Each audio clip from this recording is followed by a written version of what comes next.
दूसरा अध्याय शिवजी की अष्टमूर्तियों का वर्णन। नंदीश्वर बोले, हे महामुने, अभी मैंने आपको भगवान शिव के श्रेष्ठ अवतारों के बारे में बताया जो सुखदाता और परम कल्याणकारी हैं। अब मैं आपको देवाधिदेव महादेव जी की 8 मूर्तियों के विषय में बताता हूँ। मुने, इस विश्व में भगवान शिव की प्रसिद्ध अष्टमूर्तियां निम्न हैं: शर्व, भव, रुद्र, उग्र, भीम, पशुपति, ईशान और महादेव। ये 8 मूर्तियां सूत्र में मणियों की तरह पिरोई गई हैं। भगवान शिव की ये अष्टमूर्तियां पृथ्वी, जल, अग्नि, वायु, आकाश, क्षेत्र, सूर्य और चंद्रमा में अधिष्ठित हैं। शास्त्रों के अनुसार भगवान शिव का विश्वंभर रूप इस चराचर जगत को धारण करने वाला है। उन्हीं का भव रूप सलिलात्मक एवं समस्त जगत को जीवन प्रदान करने वाला है और संसार का पालन करता है एवं उसे चलाता है।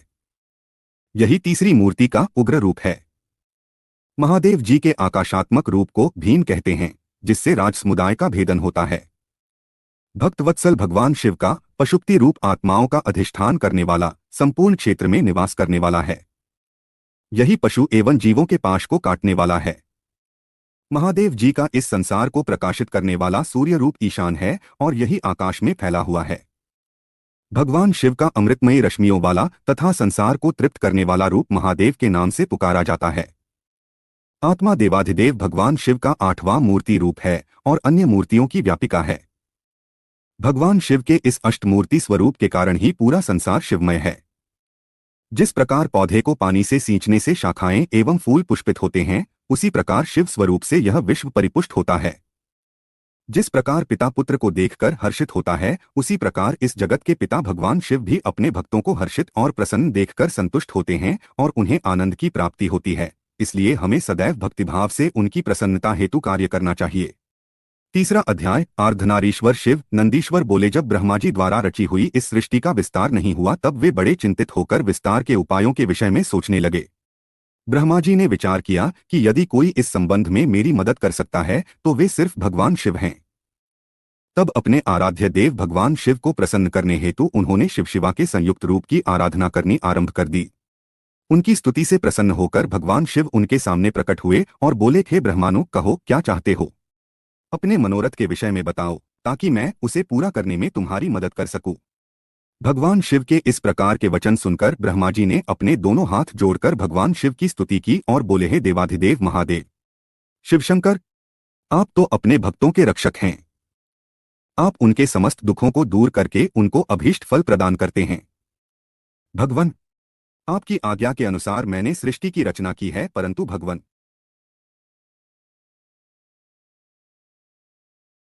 मेरे द्वारा रची गई सृष्टि का विस्तार नहीं हो रहा है। यदि यह कार्य इसी तरह होता रहा तो कभी भी सृष्टि में वृद्धि नहीं हो पाएगी। तब ब्रह्मा जी के इन वचनों को सुनकर भगवान शिव बोले, हे ब्रह्मा, मैं जानता हूं कि तुमने अपनी सृष्टि में प्रजा की वृद्धि के लिए मेरी पूजा आराधना की है। यह कहकर शिवजी ने अपने शरीर से देवी शिवा को अलग कर दिया। देवी शिवा को वहां देखकर ब्रह्मा जी देवी शिवा की स्तुति करने लगे और कहने लगे, देवी, आपके पति भगवान शिव की ही कृपा से इस सृष्टि का सृजन हुआ है। भगवान शिव बोले, हे ब्रह्मा जी, मैंने आपके मनोरथ को पूर्ण करने के लिए ही देवी शिवा को प्रकट किया है। इस सृष्टि का विस्तार तभी संभव है जब मैथुन सृष्टि की रचना हो, इसलिए तुम इस कार्य की पूर्ति करो। यह सुनकर ब्रह्मा जी भगवान शिव और शिवा दोनों की प्रसन्नता हेतु कार्य करने लगे।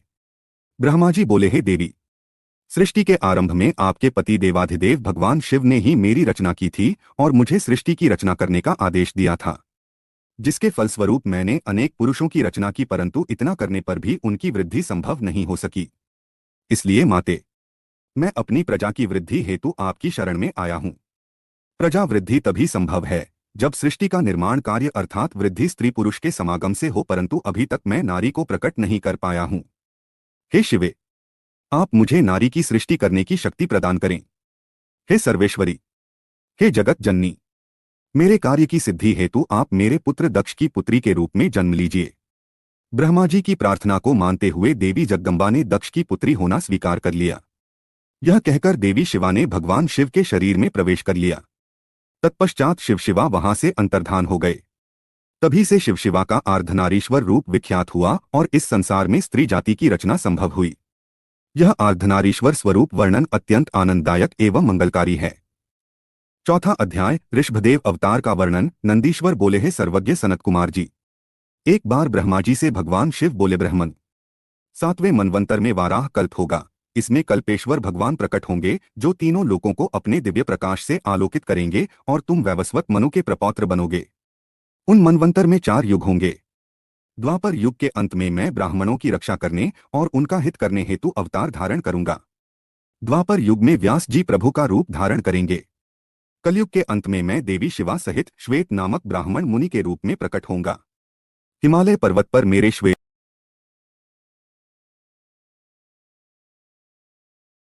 साध्य और शर्व नाम के मेरे 4 पुत्र होंगे। ये महायोगी होंगे और निवृत्ति के मार्ग का अनुसरण करेंगे। 13वें द्वापर में व्यास धर्मस्वरूप नारायण होंगे और मैं गंधमादन पर्वत पर बालखिल्याश्रम में जन्म लेकर महामुनि बलि के नाम से जाना जाऊंगा। तब सुधामा, कश्यप, वशिष्ठ और विरजा मेरे पुत्र होंगे।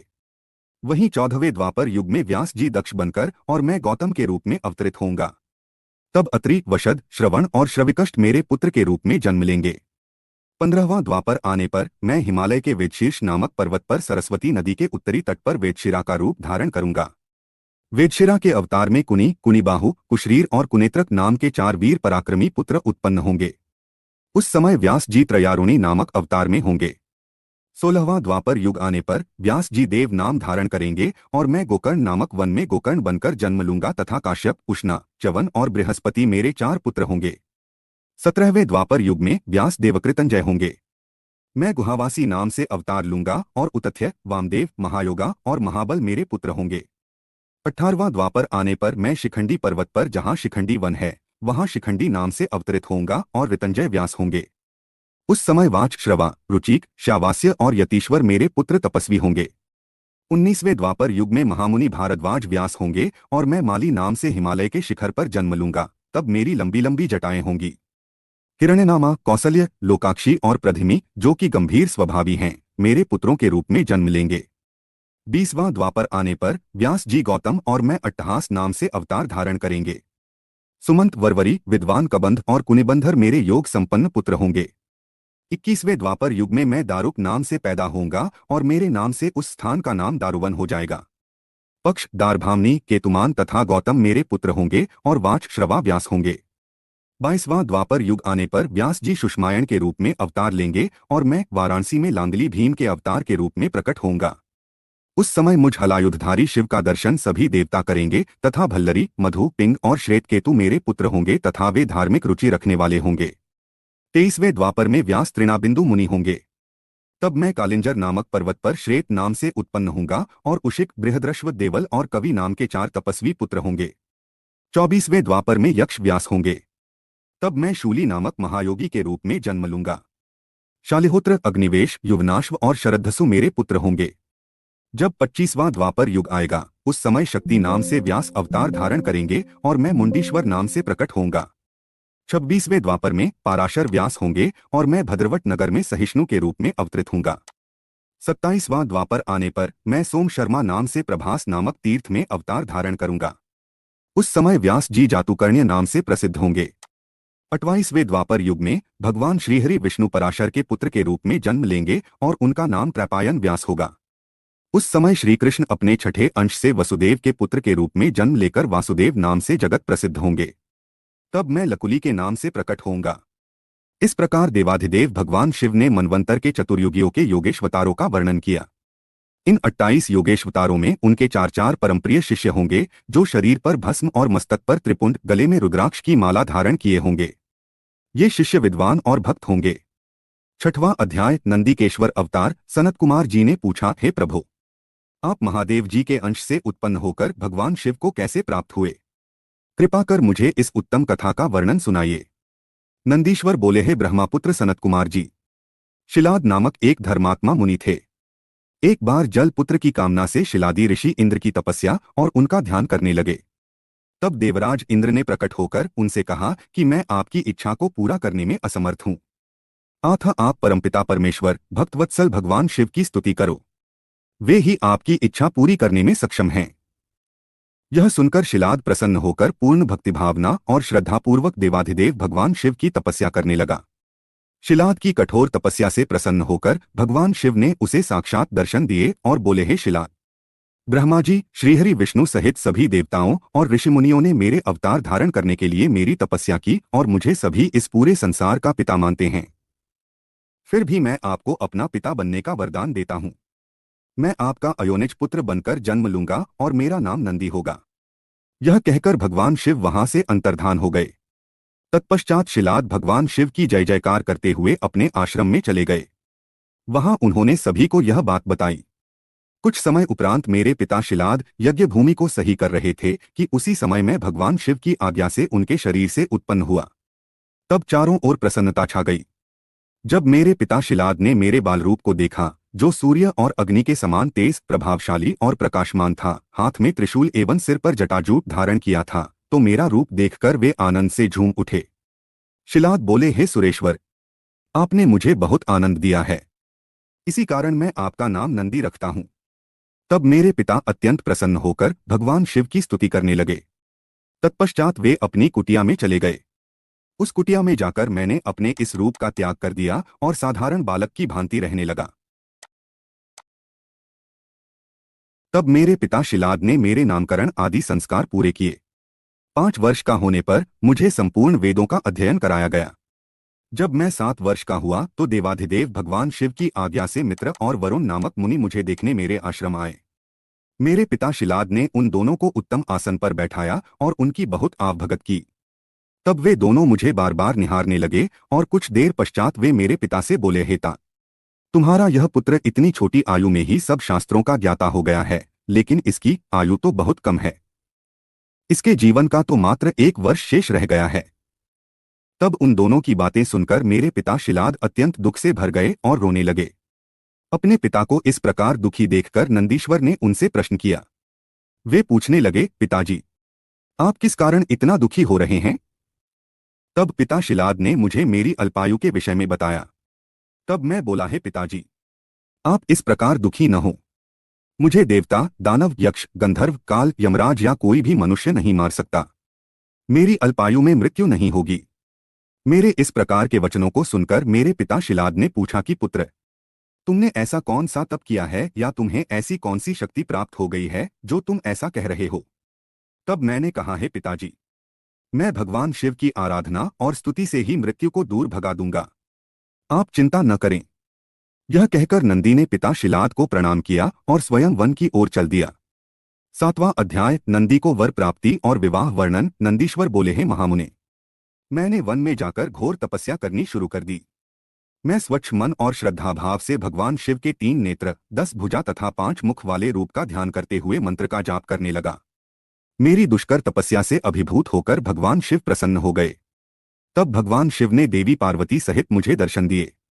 भगवान शिव बोले, हे शिलाद पुत्र नंदी, मैं तुम्हारी इस तपस्या से बहुत प्रसन्न हुआ हूँ। तुम जो चाहो मनोवांछित वर मांग सकते हो। तुम्हारी इच्छा मैं अवश्य पूरी करूंगा। देवाधिदेव भगवान शिव के ये उत्तम वचन सुनकर मैं उनके चरणों में गिर पड़ा और पुनः उनकी स्तुति करने लगा। तब भगवान शिव ने अपने हाथों से मुझे ऊपर उठाया और बोले, हे वत्स नंदी, मेरे होते हुए भला तुम्हें मृत्यु भय कैसा? तुम अजर अमर हो और सदा मेरे गणनायक बनकर रहोगे। मेरा प्रेम तुम पर सदा बना रहेगा और तुम मृत्यु को कभी प्राप्त नहीं होगे। तुम्हारे घर पधारे वे दोनों मुनि मैंने ही भेजे थे। अतः अब तुम अपने शोक और चिंताओं को त्याग दो। यह कहकर भगवान शिव ने कमल के फूलों की माला अपने गले में से उतारकर मेरे गले में डाल दी। माला मेरे गले में पड़ते ही मेरे 3 नेत्र और 10 भुजाएं हो गईं। तत्पश्चात भगवान शिव मुझसे बोले कि तुम और क्या चाहते हो? मैंने कहा, प्रभु, मैं आपकी सवारी बनना चाहता हूँ। तब महादेव शिवजी ने अपनी जटाओं से हार के समान निर्मल जल मुझ पर छिड़ककर कहा कि नंदी हो जाओ। तब उन परमेश्वर शिव की जटा से जटोरक, त्रिस्तोता, वृषभध्वनि, स्पणीदका और जम्बू नदियां बह निकलीं। ये 5 नदियां पंचद नाम से जप्तेश्वर नामक स्थान के पास बह रही हैं। जो मनुष्य इन पंचनद नामक नदियों पर जाकर प्रसन्न मन से भगवान शिव की उपासना करता है, उसे परम मोक्ष की प्राप्ति होती है। उसकी सभी कामनाएं भगवान शिव अवश्य पूरी करते हैं। भगवान शिव ने देवी पार्वती से कहा कि देवी, मैं नंदी को अपने गणों का अधिपति बनाना चाहता हूँ। शिवजी के वचन सुनकर देवी पार्वती बोलीं, प्रभु, मैं नंदी को अपना पुत्र मानती हूँ। तब भगवान शिव ने अपने सभी गणों को बुलाकर उनसे कहा कि मैंने नंदी को आप सब गणों का अधिपति बनाया है। भगवान शिव का यह कथन सुनकर सभी गणों ने प्रसन्नतापूर्वक उन्हें अपना स्वामी स्वीकार किया। नमः शिवाय। फिर सब देवताओं और मुनियों ने नंदी का अभिषेक किया। तत्पश्चात नंदी का विवाह मरुतों की सुंदर दिव्य कन्या सुरसा से संपन्न हुआ। नंदी ने सपत्नीक परमेश्वर शिव को नमस्कार किया। महादेव जी ने नंदी को ऐश्वर्य संपन्न, महायोगी, महान धनुर्धारी, अजय और महाबली होने का आशीर्वाद प्रदान किया। देवी पार्वती ने प्रसन्नतापूर्वक नंदी से मनोवांछित फल मांगने के लिए कहा। नंदी बोला कि हे माते, मेरी सदैव आपके चरणों में भक्ति बनी रहे। यह सुनकर देवी पार्वती ने उसकी इच्छा पूर्ण कर दी। तत्पश्चात सब देवताओं ने भी हर्षित मन से मुझे अनेक वरदान प्रदान किए।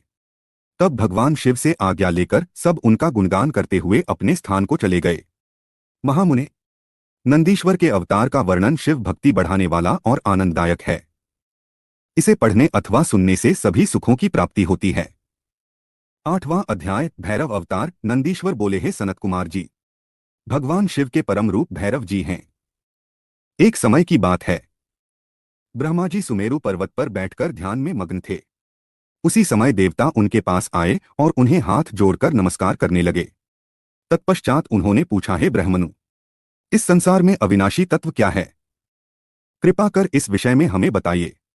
तब भगवान शिव की माया से मोहित होकर ब्रह्मा जी बोले, हे देवताओं, आपकी प्रसन्नता के लिए मैं आपको उस अविनाशी तत्व के बारे में बताता हूं। इस संसार में मुझसे बढ़कर कोई भी नहीं है। मेरे द्वारा ही यह सारा संसार उत्पन्न हुआ है। मैं ही स्वयंभू अज, ईश्वर, अनादि, भोक्ता, ब्रह्मा और निरंजन आत्मा हूं। मेरे कारण ही संसार प्रवृत्त और निवृत्त होता है। ब्रह्मा जी के इन वचनों को सुनकर वहीं बैठे भगवान श्रीहरि विष्णु को बहुत बुरा लगा। तब श्रीहरि ब्रह्मा जी को समझाते हुए बोले कि ब्रह्मन, तुम इस प्रकार अपनी स्वयं ही प्रशंसा न करो, क्योंकि मेरी आज्ञा के फलस्वरूप ही तुम इस सृष्टि के रचयिता हो। इस प्रकार ब्रह्मा जी व श्रीहरि आपस में लड़ाई करने लगे। दोनों ही अपने को बड़ा और दूसरे को निम्न समझ रहे थे। तब उन्होंने अपने को उच्च सिद्ध करने के लिए वेदों का स्मरण किया। फलस्वरूप चारों वेद वहां उपस्थित हो गए। जब ब्रह्मा जी और श्रीहरि विष्णु ने उन चारों वेदों से अपनी श्रेष्ठता के संबंध में पूछा, तब सर्वप्रथम ऋग्वेद भगवान शिव का स्मरण करते हुए बोले, हे ब्रह्मन, हे श्रीहरि, जिसके भीतर समस्त भूत निहित हैं तथा जिसके द्वारा सब कुछ प्रवृत्त होता है, जिन्हें इस संसार में परम तत्व कहा जाता है, वह एक भगवान शिव ही हैं। तब यजुर्वेद बोले कि उन परमेश्वर भगवान शिव की कृपा से ही वेदों की प्रामाणिकता भी सिद्ध होती है। उन्हीं भगवान शिवशंकर को संपूर्ण यज्ञों तथा योग में स्मरण किया जाता है। तत्पश्चात सामवेद बोले कि जो समस्त संसार के लोगों को भरमाता है और जिसकी खोज में सदा ऋषिमुनि लगे रहते हैं, जिनकी कांति से सारा विश्व प्रकाशमान होता है, वह त्रयंबक महादेव जी हैं। इस पर अथर्व बोल उठे, भक्ति से साक्षात्कार कराने वाले तथा समस्त दुखों का नाश करने वाले एकमात्र देव भगवान शिव ही हैं। वेदों द्वारा कहे गए इन वचनों को सुनकर ब्रह्मा और विष्णु बोले, हे वेदों, तुम्हारे वचनों से सिर्फ तुम्हारी अज्ञानता ही झलकती है। भगवान शिव तो सदा नंगे रहते हैं, अपने शरीर पर भस्म धारण करते हैं। उनके सिर पर जटाजूट व गले में रुद्राक्ष है। वे सर्पों को भी धारण करते हैं। भला शिव को परम तत्व कैसे कहा जा सकता है? उन्हें परमब्रह्म किस प्रकार माना जा सकता है? ब्रह्मा जी और श्रीहरि विष्णु के इन वचनों को सुनकर हर जगह मूर्त और अमूर्त रूप में विद्यमान रहने वाले ओंकार बोले कि भगवान शिव शक्तिधारी हैं। वही परमेश्वर हैं तथा सबका कल्याण करने वाले हैं। वे महान लीलाधारी हैं और इस संसार में सब कुछ उनकी आज्ञा से ही होता है। ओंकार की बातें सुनकर भी ब्रह्मा जी और विष्णु जी की बुद्धि में ये बातें नहीं आईं और वे इसी प्रकार आपस में लड़ते रहे। उनका विवाद खत्म होने का नाम ही नहीं ले रहा था। तभी उन दोनों के बीच में एक विशाल ज्योति प्रकट हो गई। इस विशाल ज्योति का न तो आरंभ था न ही कोई अंत। उस अग्नि की ज्वाला से ब्रह्मा जी का 5वां मुख जलने लगा। उसी समय कल्याणकारी भगवान शिव वहां प्रकट हो गए। ब्रह्मा जी शिवजी से बोले, हे पुत्र, तुम मेरी शरण में आओ, मैं तुम्हारी रक्षा करूंगा। तुम मेरे सिर से ही प्रकट हुए हो। तुमने प्रकट होकर रोना आरंभ कर दिया था, इसी कारण मैंने तुम्हारा नाम रुद्र रखा था। ब्रह्मा जी के इस प्रकार के वचनों को सुनकर सर्वेश्वर भगवान शिव को भी क्रोध आ गया। उनके क्रोध से तत्काल ही एक पुरुष उत्पन्न हो गया, उसका नाम भैरव था। भगवान शिव ने उस पुरुष को आदेश देते हुए कहा, हे कालराज, तुम साक्षात काल के समान हो, इसलिए आज से तुम जगत में काल भैरव के नाम से विख्यात होगे। तुम ब्रह्मा पर शासन करो और उनके गर्व को नष्ट करो तथा इस संसार का पालन करो। आज से मैं तुम्हें काशीपुरी का आधिपत्य प्रदान करता हूँ। वहां के पापियों को दंड देना तुम्हारा ही कार्य होगा। वहां के मनुष्यों द्वारा किए गए अच्छे बुरे कर्मों का लेखा चित्रगुप्त स्वयं लिखेंगे। भगवान शिव के इस आदेश को काल भैरव ने प्रसन्नतापूर्वक ग्रहण किया। तत्पश्चात उन्होंने अपनी बाईं उंगली के अग्रभाग से ब्रह्मा जी का 5वां सिर काट दिया। यह देखकर ब्रह्मा जी भयभीत होकर शत्रुद्रिय का पाठ करने लगे। भगवान शिव की कृपा से दोनों के बीच का विवाद तुरंत समाप्त हो गया। उन्हें शिवजी का अपमान करने पर अत्यंत पछतावा होने लगा। भगवान शिव भक्त वत्सल हैं और अपने भक्तों का सदैव कल्याण करते हैं। उन्होंने ब्रह्मा जी और विष्णु जी को भी क्षमा करके उन्हें अभय प्रदान कर दिया। तत्पश्चात भगवान शिव ने काल भैरव को आज्ञा प्रदान की कि वे सदा ब्रह्मा और विष्णु का आदर करें और पापियों को दंड प्रदान करें। 9वां अध्याय। भैरव जी का अभिवादन। नंदीश्वर बोले थे सनत कुमार जी, भगवान शिव का आशीर्वाद पाकर भैरव जी कालों के भी काल हुए। उन्होंने अपने प्रभु भगवान शिव की आज्ञा से कापालिक व्रत को धारण किया। काल भैरव हाथ में कपाल लेकर काशी नगरी की ओर चल दिए, परंतु ब्रह्महत्या नामक कन्या उनके पीछे लग गई। एक दिन जब काल भैरव कापालिक वेश धारण करके भगवान नारायण के स्थान पर गए, तब क्षत्रिनेत्रधारी भगवान शिव के भैरव रूप को आता हुआ देखकर सब देवताओं व ऋषिमुनियों ने हाथ जोड़कर उन्हें प्रणाम किया और उनकी स्तुति करने लगे। भगवान विष्णु ने अपनी प्रिया देवी लक्ष्मी से कहा, हे देवी, आज हम दोनों धन्य हो गए जो हमने भगवान शिव के काल भैरव रूप का दर्शन किया। इन्हीं ने इस पृथ्वी को धारण कर रखा है। यह भगवान शिव ही शरणागतों को शांति प्रदान करने वाले तथा सभी तत्वों से युक्त हैं।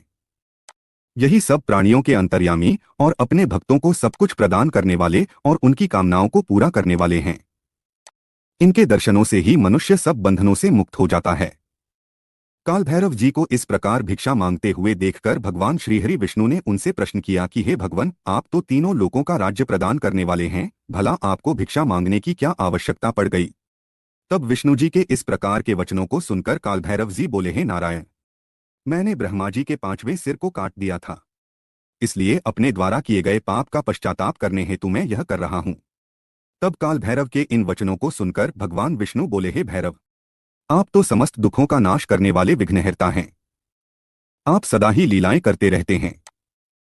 तब देवी ने भिक्षा के रूप में मनोरथी नाम की विद्या भैरव जी के भिक्षा पात्र में डाल दी। भिक्षा प्राप्त करके भैरव जी अन्य स्थान की ओर चल पड़े।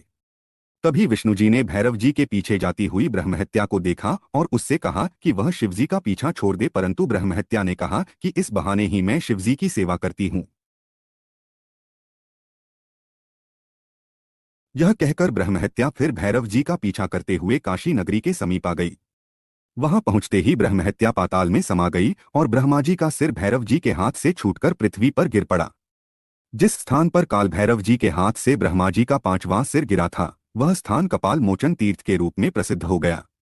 जब तक भैरव जी पूरी पृथ्वी का भ्रमण करके काशी नहीं पहुंचे, उनके हाथ में ब्रह्मा जी का सिर चिपका रहा और काशी पहुंचते ही वह छूट गया।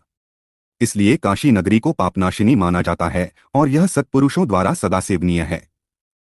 जो मनुष्य शुद्ध हृदय से कपाल मोचन भैरव जी का स्मरण करता है, उसके जन्म जन्मांतरों के पाप नष्ट हो जाते हैं।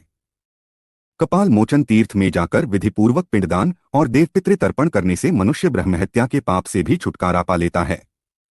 प्रतिदिन भैरव जी का दर्शन करने से मनुष्य के समस्त पापों का नाश हो जाता है। काशी में रहने वाला जो पुरुष कृष्णाष्टमी के दिन या मंगलवार को भैरव जी के दर्शन करता है, उसके सभी पाप नष्ट हो जाते हैं। 10वां अध्याय। नृसिंह लीला वर्णन। नंदीश्वर बोले, हे प्रभु, शार्दूल नामक भगवान शिव के अवतार के बारे में मैं तुम्हें बताता हूँ। कल्याणकारी भगवान शिव ने एक बार अग्नि के समान जलते हुए शरभ रूप को भी धारण किया था। वैसे तो भगवान शिव अपने भक्तों की रक्षा करने और उनका कल्याण करने हेतु अनेक अवतार धारण करते हैं, जिनकी गणना करना असंभव है। एक बार अपने द्वारपालों जयविजय को दिए गए शाप के कारण वे दोनों दिति पुत्र कश्यप जी के पुत्रों के रूप में उत्पन्न हुए। पहला पुत्र हिरण्यकशिपु और दूसरा हिरण्याक्ष रूप में विख्यात हुआ। इन दोनों ने घोर तपस्या करके ब्रह्मा जी से वरदान प्राप्त कर लिया और पूरे संसार में उपद्रव करना आरंभ कर दिया। वे किसी से डरते नहीं थे और ऋषिमुनियों और देवताओं के शत्रु बनकर उन्हें सदैव नुकसान पहुंचाते थे। उन्होंने शोणित नगर को अपनी राजधानी बनाया था और तीनों लोकों पर विजय का लक्ष्य बनाकर निरंतर युद्ध में लगे हुए थे। वे बहुत पापी और दुराचारी हो गए थे। इस प्रकार उनके पाप दिन प्रतिदिन बढ़ते ही जा रहे थे। तब ब्रह्मा जी व सब देवताओं ने भगवान श्रीहरि विष्णु से प्रार्थना की कि वे उन्हें हिरण्यकशिपु के अत्याचारों से मुक्त कराएं। हिरण्यकशिपु ने अपने पुत्र प्रहलाद को भी मारने का प्रयत्न किया, क्योंकि प्रहलाद भगवान विष्णु का परम भक्त था और अपने पिता हिरण्यकशिपु को भी सदा विष्णु जी की शरण में जाने की सलाह देता था। जबकि हिरण्यकशिपु अपने आगे किसी को कुछ नहीं समझता था। वह स्वयं को भगवान मानता था और अपनी प्रजा से अपनी पूजा करने के लिए कहता था। एक दिन हिरण्यकशिपु ने प्रहलाद को मार डालने के लिए उसे एक विशाल खंभे पर बांध दिया। भक्तवत्सल भगवान अपने भक्तों को कष्ट में देखकर सदा उनकी रक्षा करने के लिए आते हैं। भगवान विष्णु ने नृसिंह रूप धारण किया, जो कि आधा मनुष्य का था और आधा सिंह का, और उसी खंभे को फाड़कर प्रकट हो गए। उन्होंने देखते ही देखते युद्ध करने आए सभी दैत्यों का संहार कर दिया। तत्पश्चात हिरण्यकशिपु को अपनी गोद में लिटाकर अपने नाखूनों से उसका शरीर फाड़ दिया। हिरण्यकशिपु के मरते ही सब देवता आनंदित हो उठे, परंतु जब नृसिंह रूप धारण किए हुए भगवान विष्णु का क्रोध शांत नहीं हुआ तो सभी चिंतित हो गए। तब अपने आराध्य भगवान विष्णु का क्रोध शांत करने के लिए उनके भक्त प्रहलाद ने उनकी स्तुति की। प्रहलाद की स्तुति से प्रसन्न होकर विष्णु जी ने उन्हें गले से लगा लिया, परंतु फिर भी उनके क्रोध की ज्वाला शांत नहीं हुई। तब सब देवता भक्तवत्सल कल्याणकारी भगवान शिव की शरण में गए और उनसे विष्णु के क्रोध को शांत करने की प्रार्थना की। उनकी प्रार्थना सुनकर सर्वेश्वर शिव ने उन्हें कहा, हे देवताओं, आप लोग चिंता का त्याग करके अपने अपने धाम को जाइए, मैं भगवान श्रीहरि विष्णु को अवश्य शांत करूंगा। तब देवता प्रसन्नतापूर्वक अपने धाम को चले गए। 11वां अध्याय शर्भअवतार। नंदीश्वर बोले, जब देवताओं की प्रार्थना सुनकर कल्याणकारी भगवान शिव ने उन्हें नृसिंह रूप का क्रोध शांत करने का आश्वासन देकर विदा कर दिया, तब उन्होंने प्रलयंकारी भैरव रूप महाबली वीरभद्र को बुलाया। वीरभद्र को आदेश देते हुए शिवजी बोले, हे भैरव, नृसिंह के क्रोध की अग्नि को शांत कर देवताओं के भय को दूर करो। यदि वे आपके समझाने से न माने तो आप मेरे भाव भैरव का रूप दिखाकर उन्हें शांत करना। भगवान शिव की आज्ञा का पालन करते हुए भैरव तुरंत ही नृसिंह जी का क्रोध शांत करने के लिए चल पड़े। नृसिंह जी के पास पहुंचकर भैरव जी ने उन्हें नमस्कार करने के उपरांत इस प्रकार कहा, हे माधव, आपने इस संसार को सुखी करने हेतु यह अवतार धारण किया है। आपने पहले मछली का रूप रखकर और अपनी पूंछ से नाव को बांधकर मनु जी को समुद्र में घुमाया था। पृथ्वी का उद्धार करने के लिए ही आपने वराह रूप धरा था। तत्पश्चात आपने वामन अवतार ग्रहण करके बलि को बांधा था। अब आपने अपने भक्तों के कष्टों को दूर करने के लिए नृसिंह रूप धारण किया है। प्रभो, आप ही सबके दुखों का नाश करने वाले हैं।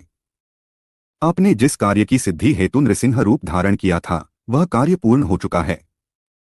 इसलिए अब आप इस भयंकर रूप को त्याग दीजिए और पुनः अपना मनोहारी रूप धारण कर लीजिए। वीरभद्र के इन वचनों को सुनकर नृसिंह जी के क्रोध की ज्वाला और भड़क उठी और वे बोले, तुम यहाँ से तुरंत चले जाओ, वरना मैं इस पूरे संसार का संहार कर दूंगा। मेरे अंश से ही ब्रह्मा और इंद्र प्रकट हुए हैं। मैं ही सबका स्वामी हूँ।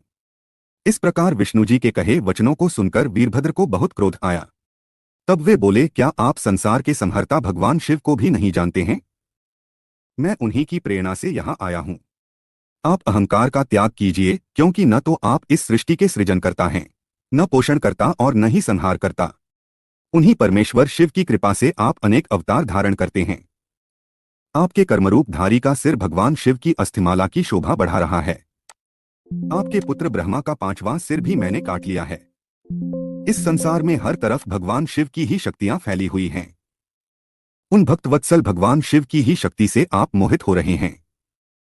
हे नृसिंह, आप तत्काल ही अपने इस क्रोध और अहंकार को छोड़कर पुनः अपने शांत रूप में आ जाएं, अन्यथा भगवान शिव की आज्ञा से यहाँ पधारे मुझ भैरव रूपी क्रोधी का वज्र आप पर पड़ेगा, जिससे आप तत्काल मृत्यु को प्राप्त हो जाओगे।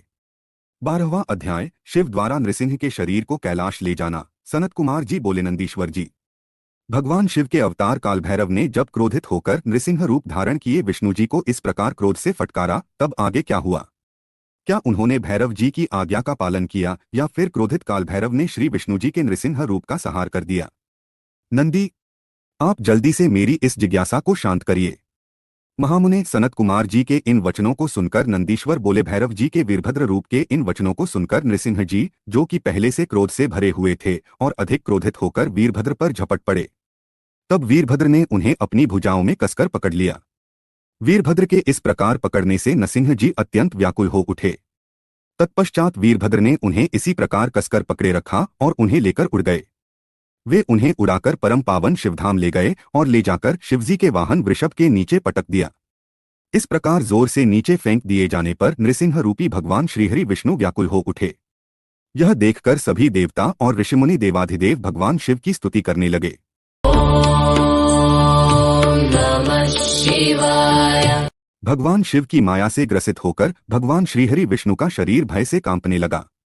भयभीत होकर विष्णुजी नृसिंह अवतार में त्रिलोकीनाथ भगवान शिव की स्तुति करने लगे। वे प्रभु के सामने नतमस्तक होकर खड़े हो गए।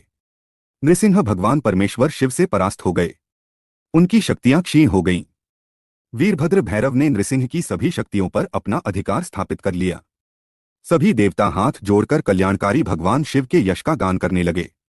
तब देवताओं द्वारा की गई स्तुति से प्रसन्न होकर महेश्वर शिव बोले, हे देवताओं, अब आपको घबराने अथवा भयभीत होने की कोई आवश्यकता नहीं है। वीरभद्र भैरव द्वारा इस प्रकार विष्णुजी के नृसिंह रूप को पराजित करना एक लीला मात्र है। इससे भगवान श्रीहरि विष्णु की महत्ता पर कोई प्रभाव नहीं पड़ेगा। मेरे सभी भक्त मेरे साथ साथ विष्णुजी की भी आराधना किया करेंगे। यह कहकर भगवान शिव नृसिंह जी के शरीर को अपने साथ लेकर कैलाश पर्वत पर चले गए।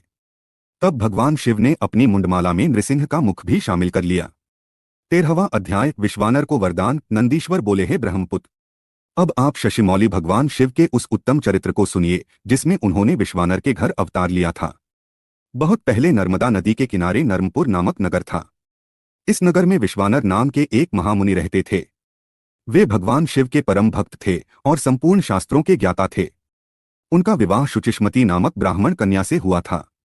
वह ब्राह्मण पत्नी अत्यंत पतिव्रता थी और अपने पति विश्वानर की बहुत सेवा करती थी। उसकी इस प्रकार सच्चे हृदय से की गई निष्काम सेवा से प्रसन्न होकर महामुनि विश्वानर उसे वरदान देना चाहते थे। उन्होंने अपनी पत्नी से कहा कि मैं तुम्हारी इस उत्तम सेवा से बहुत प्रसन्न हूँ। तुम्हें वर देना चाहता हूँ। तुम्हारी जो कामना हो उसके बारे में मुझे बताओ।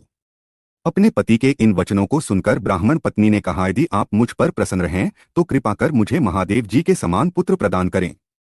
अपनी पत्नी के इस वर को सुनकर विश्वानर सोच में डूब गए कि मेरी पत्नी ने मुझसे बड़ा ही दुर्लभ वर मांगा है। यह वर तो त्रिलोकीनाथ भगवान शिव की कृपा से ही पूर्ण हो सकता है। तब उन्होंने अपनी पत्नी से कहा कि देवी, तुम्हारा यह वर तो भगवान शिव की कृपा से ही पूर्ण हो सकता है। इसलिए मैं भगवान शिव को प्रसन्न करने हेतु उनकी तपस्या करने के लिए जाता हूँ। अपनी पत्नी को तपस्या के बारे में बताकर विश्वानर अपने घर से निकल गए। चलते चलते वे काशी नगरी में मणिकर्णिका घाट पर पहुंचे और अपने आराध्य के दर्शन कर उन्होंने अपने जन्मजन्मांतर के पाप नष्ट कर दिए। तत्पश्चात विश्वेश्वर लिंग के दर्शन कर उन्होंने सभी तीर्थ स्थानों में पिंडदान किया और ब्राह्मणों व ऋषिमुनियों को भोजन खिलाया। फिर काशी के कुओं, बावड़ियों और तालाबों में स्नान करने के पश्चात विश्वेश्वर लिंग की पूजा अर्चना में मग्न हो गए। 1 वर्ष तक बिना कुछ खाए पिए विश्वानर ने अद्भुत तपस्या की। 1 वर्ष बीत जाने के पश्चात जब एक दिन विश्वानर पूजा हेतु गए तब उन्हें लिंग के मध्य भाग से एक सुंदर बालक की प्राप्ति हुई। वह बालक बहुत सुंदर था। उसकी पीली जटाएं थीं और उसने सिर में मुकुट लगा रखा था और वह हंस रहा था। ऐसे अद्भुत बालक को पाकर महामुनि बहुत प्रसन्न हुए। उन्होंने भगवान शिव का बहुत बहुत धन्यवाद किया और उनकी स्तुति करने लगे। वह बालक प्रसन्नतापूर्वक बोला, हे ब्राह्मण, मैं तुमसे प्रसन्न हूँ। बोलो, क्या वर मांगना चाहते हो? तब विश्वानर बोले, प्रभो, आप तो सर्वेश्वर हैं, सब कुछ जानने वाले हैं। अपने भक्तों के मन की बात भला आपसे कैसे छिप सकती है? तब भगवान शिव ने अपने बाल रूप में ही कहा, विश्वानर, तुम्हारी तपस्या सिद्ध हुई। शीघ्र ही मैं तुम्हारी पत्नी शुचिष्मती के गर्भ से तुम्हारे पुत्र के रूप में जन्म लूंगा। तब मेरा नाम गृहपति होगा। यह वरदान देकर भगवान शिव का वह बाल रूप अंतर्धान हो गया और विश्वानर प्रसन्नतापूर्वक शिवलिंग को नमस्कार करके अपने घर चले गए। 14वां अध्याय। गृहपति अवतार। नंदीश्वर बोले, जब विश्वानर भगवान शिव से वरदान प्राप्त करके अपने घर वापस आए तो उन्होंने अपनी पत्नी शुचिष्मती को सारी बातें बताईं। समय बीतता गया। कुछ समय पश्चात शुचिष्मती गर्भवती हुई। शुभ लग्नों का योग होने पर उनके गर्भ से चंद्रमा के समान मुख वाला सुंदर पुत्र उत्पन्न हुआ। भगवान शिव के अवतार लेते ही देवताओं ने प्रसन्न होकर दुंदुभी बजाई। मरीचि, अत्रि, पुलह, पुलस्त्य, कृतु, अंगिरा, वशिष्ठ, कश्यप, अगस्त्य, विभांड, मुंदल, लोमश, लोमचरण, भारद्वाज, गौतम, भृगु, गालव, गर्ग, जातकर्ण्य, हशाशर, आपस्तंभ, याज्ञवल्क्य, यज्ञ, वाल्मीदिक, शतातप, लिखित, शिलाद, शंख, जमदग्नि, संवर्त, मतंग, भरत, अंशुमान, व्यास, कात्यायन, कुत्स, शौनक, ऋष्यशृंग, दुर्वासा, शुचि, नारद, तुम्बरु, उत्तक, वामदेव, देवल, हारीत, विश्वामित्र, भार्गव, मृकंड, दारुक, धौम्य, उपमन्यु, वत्य आदि मुनि और मुनि कन्याएं और मुनि पुत्र भगवान शिव के गृहपति अवतार के दर्शनों हेतु विश्वानर मुनि के आश्रम में आए। देवगुरु बृहस्पति के साथ ब्रह्मा जी और श्रीहरि विष्णु, नंदी और भृंगिगणों के साथ भगवान शिव देवी पार्वती को साथ लेकर देवराज इंद्र सभी देवताओं सहित तथा नागराज पाताल से सारी नदियां, पर्वत और समुद्र उस बालक के दर्शनों के लिए विश्वानर के आश्रम में गए। सभी ऋषिमुनियों, साधु संतों सहित देवताओं ने उस बालक के दर्शन किए। स्वयं ब्रह्मा जी ने उस बालक के जात कर्म संस्कार संपन्न किए और उस बालक का नाम गृहपति रखा। तत्पश्चात सब देवताओं ने प्रसन्नतापूर्वक उस बालक को अनेक आशीर्वाद प्रदान किए। तब सब देवता शुचिष्मति और विश्वानर मुनि के भाग्य की प्रशंसा करते हुए अपने अपने धाम को चले गए। मुनि विश्वानर और उनकी पत्नी उस बालक का लालन पालन करने लगे तथा समय समय पर होने वाले संस्कार संपन्न करने लगे। गृहपति जब 5 वर्ष का हो गया तब उन्होंने उसका यज्ञोपवीत कराया। बालक गृहपति जिज्ञासु प्रवृत्ति का था। उसने अतिशीघ्र ही अपने पिता से सब वेदों का ज्ञान प्राप्त कर लिया। जब बालक 9 वर्ष का हुआ तो देवर्षि नारद उनके घर पधारे। मुनि विश्वानर ने उनसे अपने पुत्र के भाग्य के विषय में जानना चाहा।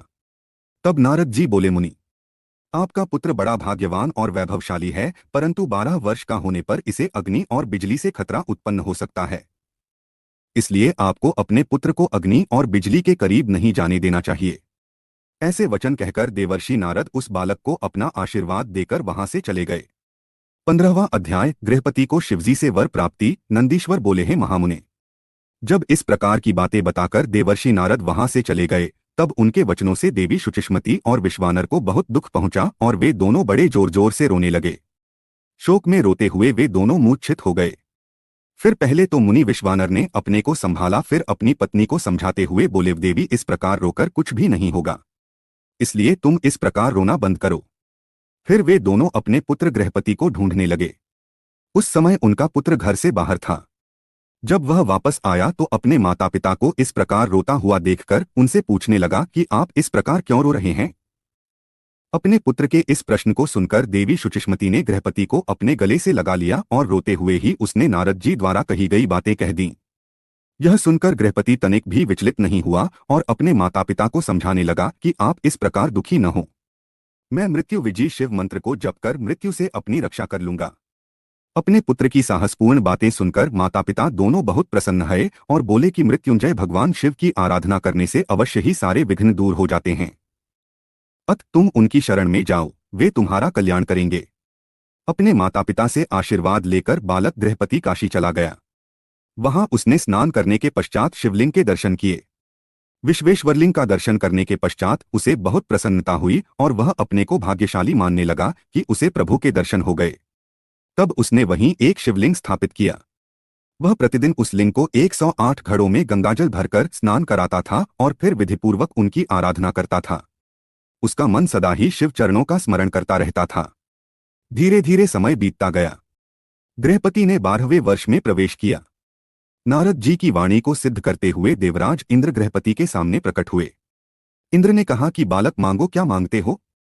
तब इंद्र की बात सुनकर गृहपति ने उन्हें नमस्कार किया और बोला, प्रभु, मैं आपसे नहीं भगवान शिव से वरदान मांगना चाहता हूं। आप चले जाइए। मैं शिवजी के अलावा किसी अन्य से कुछ नहीं मांग सकता, क्योंकि शिव ही मेरे आराध्य हैं और मैं उन्हीं का भक्त हूं। गृहपति के इन वचनों को सुनकर इंद्रदेव क्रोध से तमतमा उठे। उन्होंने अपना व निकाल लिया। उनके हाथ में वज्र देखकर बालक को अपने पिता द्वारा बताई गई बात याद आ गई और वह डर से मूर्छित होकर गिर पड़ा। यह देखकर भक्त वत्सल भगवान शिव देवी पार्वती सहित तुरंत वहां प्रकट हो गए। जैसे ही उन्होंने गृहपति को छुआ वह उठ खड़ा हुआ। अपने सामने साक्षात भगवान शिव और माता पार्वती को पाकर वह रोमांचित हो उठा। उनका रूप करोड़ों सूर्य के समान प्रकाशित हो रहा था। इस अद्भुत रूप को देखकर गृहपति मंत्रमुग्ध हो गया और दोनों हाथ जोड़कर देवाधिदेव महादेव जी की स्तुति करने लगा। तब भक्तवत्सल शिव ने हंसते हुए कहा, हे बालक, मैं तुम्हारी इस उत्तम तपस्या से बहुत प्रसन्न हूं। मैं तुम्हारी परीक्षा ले रहा था। मैंने ही इंद्र को तुम्हारे पास भेजा था। तुम अपनी परीक्षा में सफल हुए हो। तुम्हें डरने की कोई आवश्यकता नहीं है। तुम्हें कोई नहीं मार सकता। तुम्हारे द्वारा स्थापित किया गया मेरा यह लिंग संसार में अग्निश्वर नाम से विख्यात होगा और इसके तेज के आगे कोई ठहर नहीं पाएगा। यह अग्नि और बिजली से रक्षा करने वाला होगा। इस लिंग की पूजा करने वाले को अकाल मृत्यु का भय नहीं होगा। ऐसा कहकर भगवान शिव ने गृहपति के माता पिता को बुलाया और सबने मिलकर कल्याणकारी भगवान शिव का पूजन किया। तत्पश्चात शिवजी उसी अग्निश्वर लिंग में समा गए। 16वां अध्याय यज्ञेश्वर अवतार। नंदीश्वर बोले, हैं मुनिश्चर, अब मैं आपको भगवान शिव के यज्ञेश्वर अवतार के बारे में बताता हूँ। एक बार देवताओं और असुरों ने मिलकर सागर के गर्भ में छिपे अमूल्य रत्नों और धरोहरों को निकालने के लिए क्षीर सागर का मंथन किया। मंथन करते समय सर्वप्रथम विष निकलने लगा और संसार उस विष की ज्वाला से भस्म होने लगा।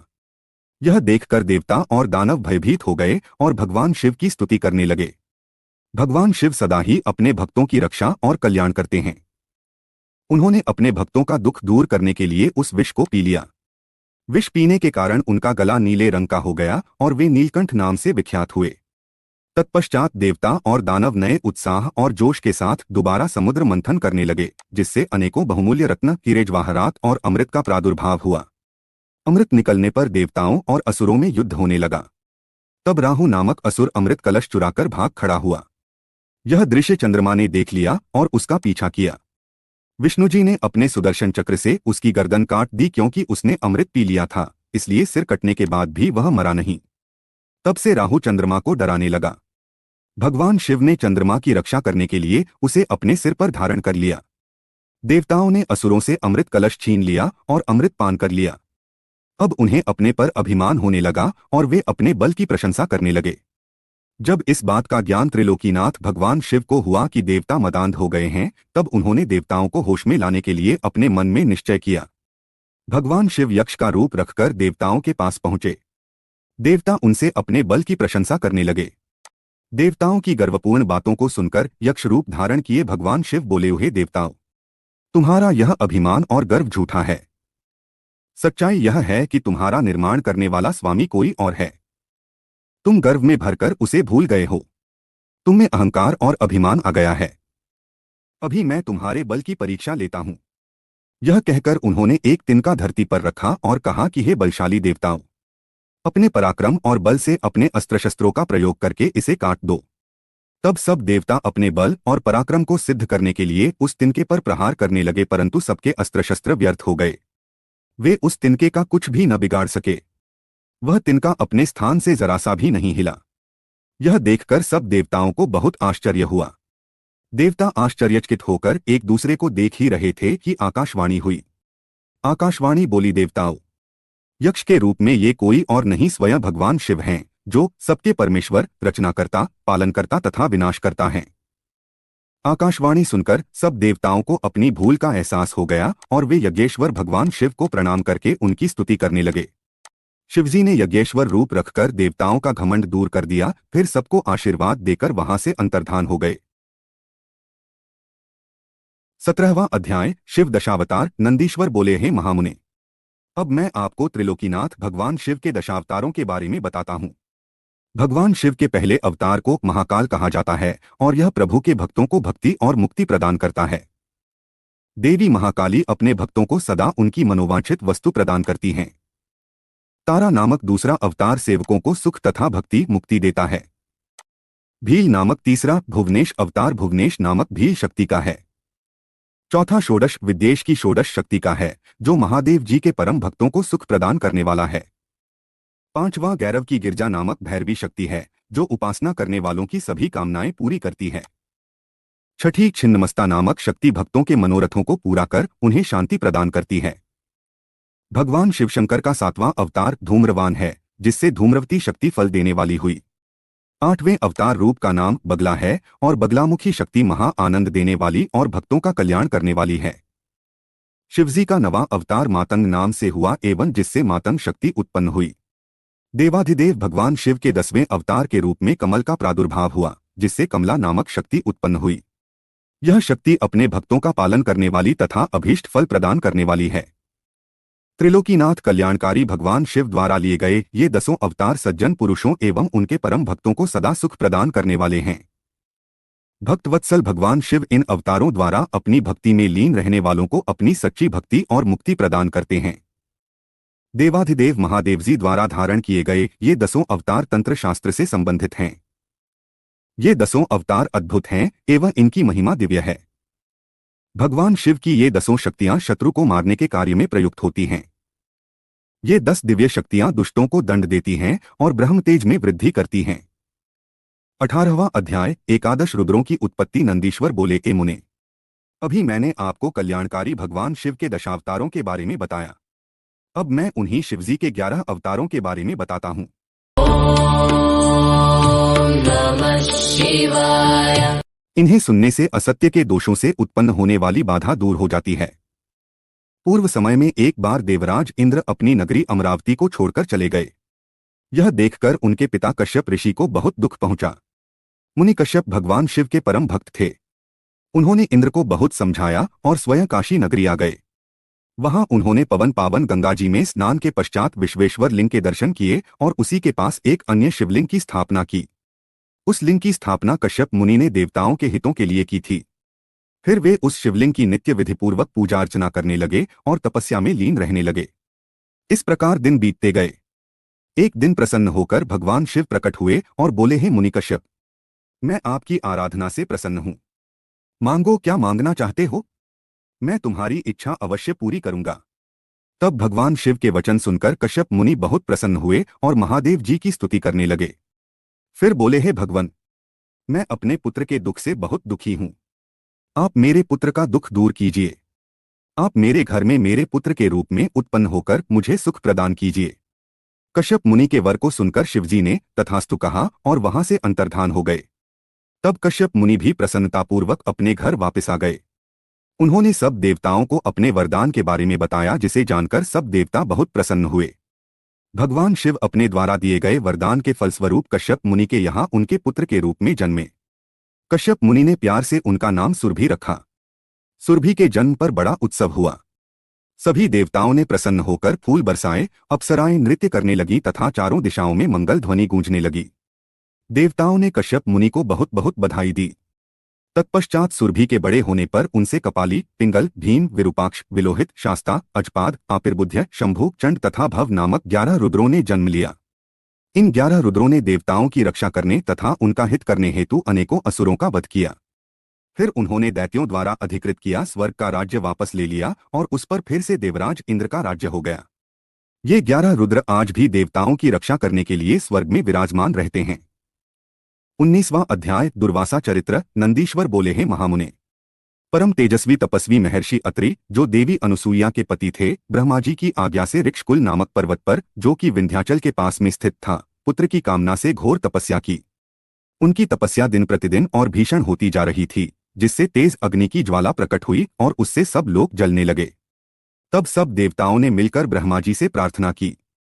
ब्रह्मा जी सब देवताओं को साथ लेकर भगवान श्रीहरि विष्णु की शरण में गए। वहां उन्होंने विष्णु जी को महर्षि अत्रि की तपस्या से उत्पन्न ज्वाला के विषय में बताया। तब श्रीहरि बोले कि परमेश्वर भगवान शिव ही इस समस्या को दूर कर सकते हैं, इसलिए हमें उनकी शरण में जाना चाहिए। तत्पश्चात श्रीहरि ब्रह्मा जी व अन्य देवताओं को साथ लेकर भगवान शिव की शरण में गए। कैलाश पर्वत पर पहुंचकर सबने त्रिलोकीनाथ भगवान शिव को नमस्कार किया और उनकी स्तुति करने लगे। उन्होंने महादेव जी को अत्रि मुनि की तपस्या के बारे में बताया। तत्पश्चात तीनों ब्रह्मा, विष्णु और शिवजी अत्रि मुनि को वरदान देने के लिए गए। उनके पदचिन्हों को पहचानकर अत्रि मुनि ने उन तीनों की अलग अलग स्तुति करनी आरंभ कर दी। अत्रि बोले, हे ब्रह्मा, विष्णु, शिव,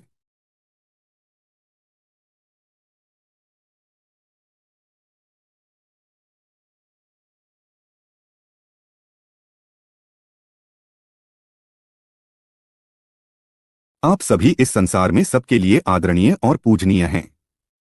आप सबके ईश्वर हैं और इस सृष्टि का सृजन, रक्षा और विनाश करने वाले हैं। भगवान, मैंने तो पुत्र प्राप्ति हेतु भगवान शिव का पूजन आराधन किया था, परंतु आप तीनों के एक साथ दर्शन पाकर मैं धन्य हो गया हूँ। प्रभु, मुझे मेरा इच्छित वरदान दीजिए। मुनि अत्रि की प्रार्थना सुनकर त्रिदेव बोले, हे महामुने, हम तुम्हारी उत्तम तपस्या से प्रसन्न हैं। हम तीनों देवता एक समान ही हैं और हम में एक ही अंश है। हमारे वरदान से तुम्हारे 3 पुत्र होंगे जो हम तीनों के अंश होंगे। यह कहकर ब्रह्मा, विष्णु और शिव वहां से अंतर्धान हो गए।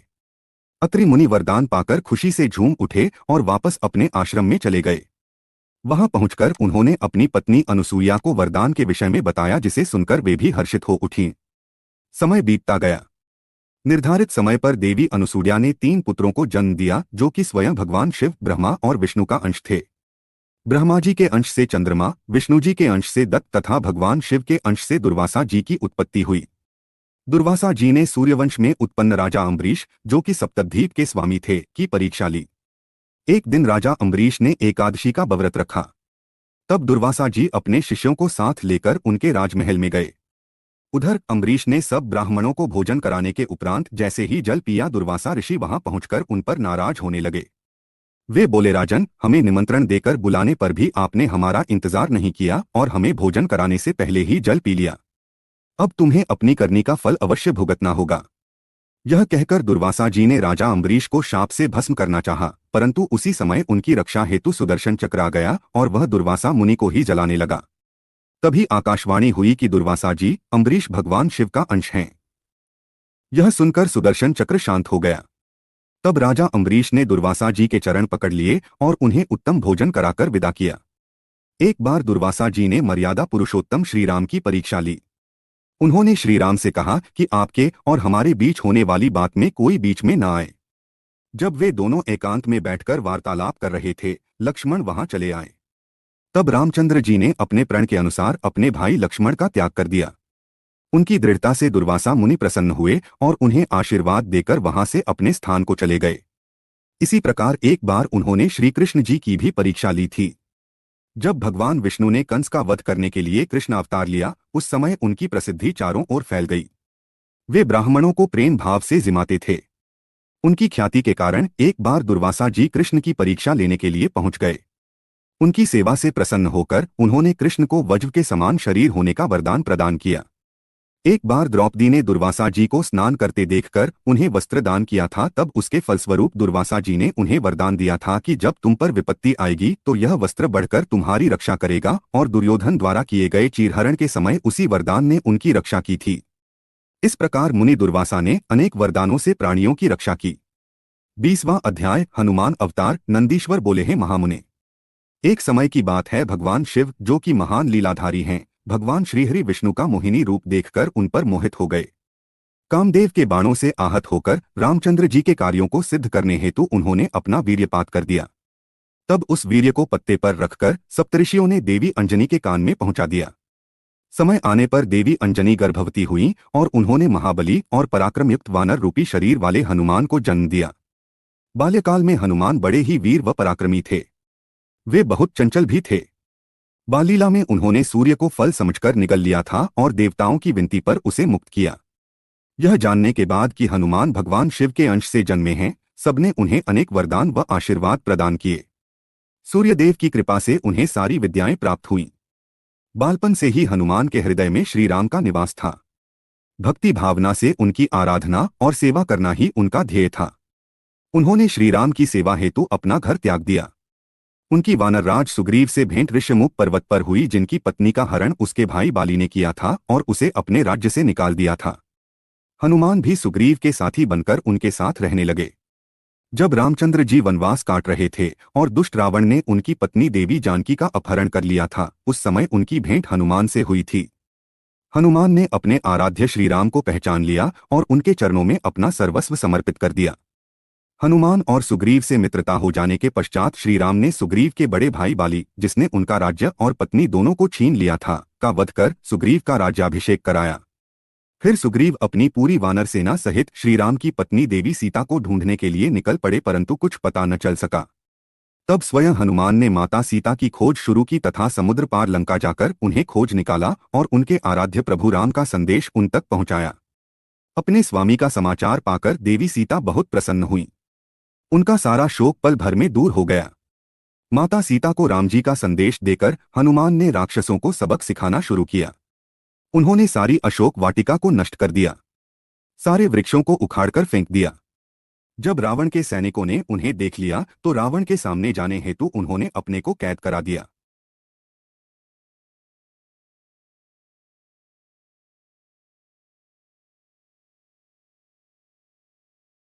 बंधन में बांधकर उन्हें रावण के सामने ले जाया गया। तब राक्षस राज ने वानर रूपी हनुमान की पूंछ में आग लगाने का दंड दिया। जब उनकी पूंछ में आग लगा दी गई तो उन्होंने पूरी लंका उससे जला दी। फिर समुद्र में कूदकर अपनी पूंछ की आग बुझाई। फिर रामचंद्र जी को उनकी प्रिया की निशानी दी। अपनी पत्नी का समाचार पाकर श्री राम बहुत प्रसन्न हुए और उन्होंने वानरों की सेना को साथ लेकर लंका पर चढ़ाई कर दी। सर्वप्रथम उन्होंने शिवलिंग की स्थापना कर उसका पूजन किया, फिर समुद्र पार लंका की ओर प्रस्थान किया। हनुमान ने इस युद्ध में बहुत वीरता का परिचय दिया। उन्होंने हजारों असुरों को मार डाला। युद्ध में जब लक्ष्मण घायल होकर मूर्छित हो गए तब उनकी प्राण रक्षा हेतु हनुमान संजीवनी बूटी लेकर आए और उन्हें जीवन प्रदान किया। हनुमान ने अहिरावण का वध करके भी राम लक्ष्मण की रक्षा की थी। हनुमान में भगवान शिव का अंश था और उन्होंने पग पग पर श्री राम की रक्षा एवं सहयोग देकर उनके कार्यों को सिद्ध किया। 21वां अध्याय महेश अवतार वर्णन। नंदीश्वर बोले हैं महामुने, एक समय भगवान शिव और देवी पार्वती प्रसन्नतापूर्वक अपनी इच्छा से विहार कर रहे थे। उन्होंने भैरव को द्वार पर द्वारपाल बनाकर खड़ा किया था, जिसका कार्य किसी को भी द्वार पार नहीं करने देना था। उधर दूसरी ओर भगवान शिव अपनी प्राणवल्लभा देवी पार्वती के साथ लीलाएं कर रहे थे और उनसे विनोदपूर्ण बातें कर रहे थे। बात करते हुए काफी समय बीत गया। तभी देवी पार्वती की कुछ सखियां जो राजमहल में ही थीं, वहां उनके कक्ष में आ गईं। तब वे भी महादेव जी के पास बैठकर उनसे लीलाओं के वर्णन को सुनने लगीं। काफी देर तक उन सखियों से भगवान शिव की बातें करते देख देवी पार्वती को क्रोध आ गया। वे गुस्से से महल के बाहर जाने लगीं। द्वार पर खड़े द्वारपाल भैरव ने देवी पार्वती को देखा तो उसके मन में विकार आ गया। वह उन्हें साधारण स्त्री समझकर घूरने लगा।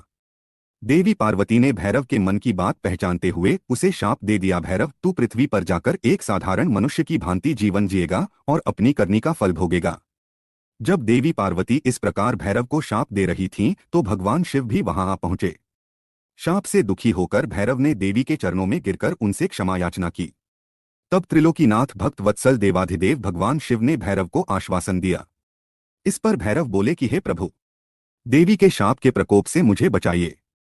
तब शिवजी भैरव को सांत्वना देने लगे और बोले, देवी पार्वती का शाप मिथ्या तो नहीं हो सकता, परंतु भैरव हम अपने परम भक्त को ऐसे भी नहीं छोड़ सकते।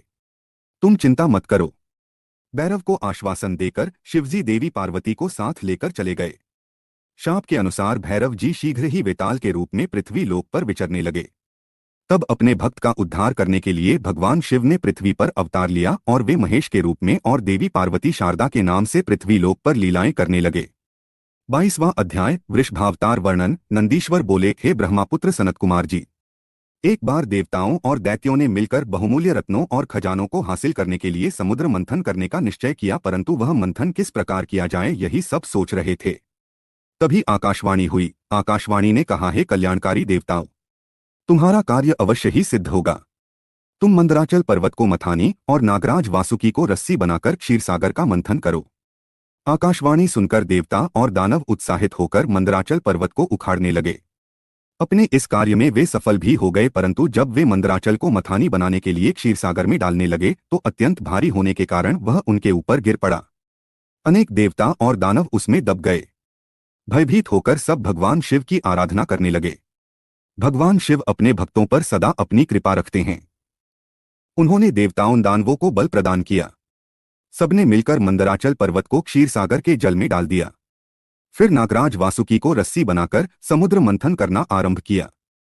समुद्र मंथन के फलस्वरूप धन्वंतरी, वैद्य, चंद्रमा, पारिजात, कल्पवृक्ष, उच्चय, श्रवा घोड़ा, ऐरावत हाथी, मदिरा, हरि का धनुष, शंख, कामधेनु, कौस्तुभमणि, अमृत तथा कालकूट विष आदि वस्तुएं निकली। साथ ही परम सुंदर मनोहर रूप एवं धन वैभव की स्वामिनी देवी लक्ष्मी भी निकली। भगवान श्रीहरि विष्णु ने देवी लक्ष्मी, शंख, कौस्तुभमणि तथा गदा को ग्रहण किया। सूर्यदेव ने उच्चैःश्रवा नामक घोड़े को लिया। इंद्रदेव ने पारिजात, कल्पवृक्ष और ऐरावत हाथी से देवलोक की शोभा बढ़ाई। त्रिलोकीनाथ भक्त वत्सल भगवान शिव ने देवताओं और असुरों सहित पूरे संसार की रक्षा हेतु मंथन से निकला कालकूट विष पिया और नीलकंठ नाम से प्रसिद्ध हुए। उन्होंने चंद्रमा की रक्षा हेतु उसे अपने सिर पर धारण किया। असुरों ने रमण कराने वाली मदिरा को लिया तो मनुष्यों ने धन्वंतरी वैद्य को ग्रहण किया। मुनिजनों ने कामधेनु को ग्रहण किया। तत्पश्चात सबसे अंत में निकले अमृत कलश को देखकर सब उसे लेने के लिए झपटे। देवता और असुर दोनों ही अमृत पीना चाहते थे। असुरों ने देवताओं से अमृत छीन लिया। दुखी देवता भगवान शिव की शरण में गए। तब अपने भक्तों के दुख को जानकर शिव ने श्रीहरि विष्णु को मोहिनी रूप धारण कर अपनी माया से अमृत कलश असुरों से लाने के लिए कहा। विष्णु जी की माया से मोहित होकर दैत्यों ने उन्हें अमृत कलश दे दिया। तब विष्णु जी ने देवताओं को ही अमृत पान कराया। यह देखकर दैत्यों को सारी माया समझ आ गई। फिर वे बलपूर्वक अमृत पाने के लिए युद्ध करने लगे। घोर युद्ध हुआ। भगवान शिव और विष्णु जी की कृपा से देवता विजयी हुए और असुरों को विष्णु जी ने पाताल लोक जाने का आदेश दिया।